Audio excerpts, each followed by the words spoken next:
There's a quiet shift happening across the United States, and it's easy to miss if you're not looking closely. On the surface, everything still looks familiar. Cities are busy, jobs exist, the economy moves forward. But underneath that surface, millions of Americans are making decisions that would have been unthinkable just a decade ago. They're walking away from big cities. Not dramatically, not all at once, but steadily, intentionally, and with a very different mindset than before. The year is 2026, and the United States is going through a slow but powerful transformation. This isn't about people giving up. It's about people reassessing. For most of modern American history, big cities represented progress. They were where careers were built, where opportunity concentrated, where ambition made sense. Living in a major city was expensive, but the cost came with a promise: growth, stability, and upward mobility over time. That promise is now being questioned. What we're seeing today isn't a short-term reaction to one event or one crisis. It's a structural shift in how Americans think about risk, security, and what a sustainable life actually looks like. Many now refer to this shift as the American reset. At the center of this reset is a growing mismatch between cost and value. City life has become more expensive in almost every measurable way. Housing, in particular, has turned from a long-term foundation into a recurring source of uncertainty. Rents rise faster than incomes. Ownership feels increasingly distant. Even high earners find themselves committing an outsized portion of their income just to remain in place. Instead of building stability, people are managing exposure. And housing is only the starting point. Daily expenses have layered on top of one another over the years. Transportation costs, food prices, healthcare, insurance, childcare. None of these feel optional, and none of them feel temporary. Together, they create a financial environment where earning more no longer translates into feeling more secure. For many Americans, this creates a quiet but unsettling realization. Life feels harder, even though they're doing everything they were told to do. That gap between effort and outcome is one of the strongest forces driving people away from big cities. But economics alone don't fully explain the scale of what's happening. Another major shift is happening at the level of work itself. Remote and hybrid work didn't just change office culture. It fundamentally changed how Americans think about geography. When income is no longer tied to a physical location, the traditional logic of city living begins to break down. If work can be done from anywhere, then location becomes a choice, not a requirement. In 2026, more people are quietly asking themselves why they're maintaining a high-cost lifestyle designed around an old system. Once that question enters the picture, staying in a big city becomes something that needs to be justified, not assumed.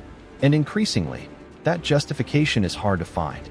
Beyond work and money, there's a broader issue of quality of life.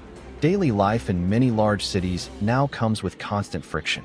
Crowded systems, overstretched services, safety concerns, and visible social strain have changed how people experience even simple routines.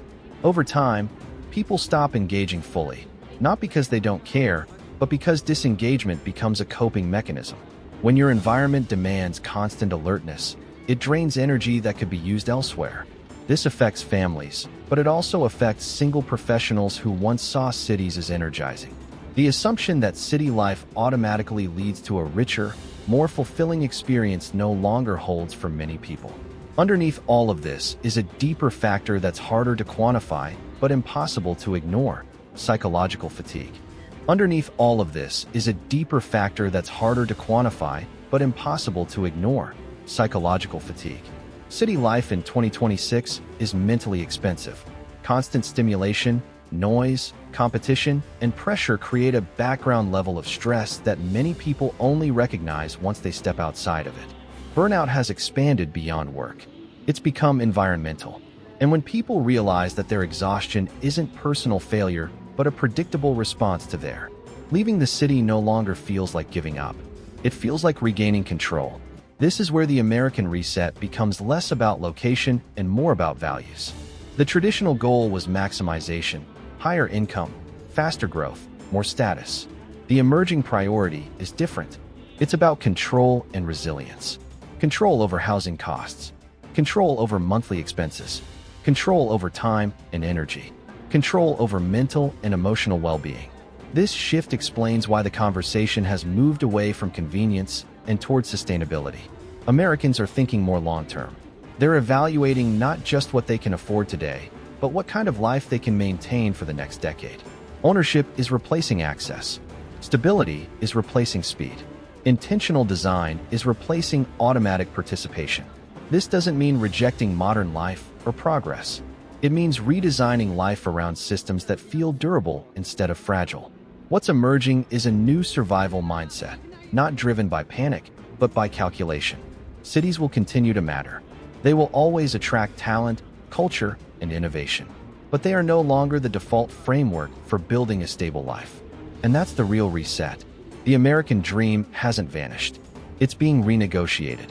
People are redefining success, where it's built, how much pressure it requires, and what they're willing to trade for it. This is why the movement away from big cities in 2026 isn't temporary. It's strategic.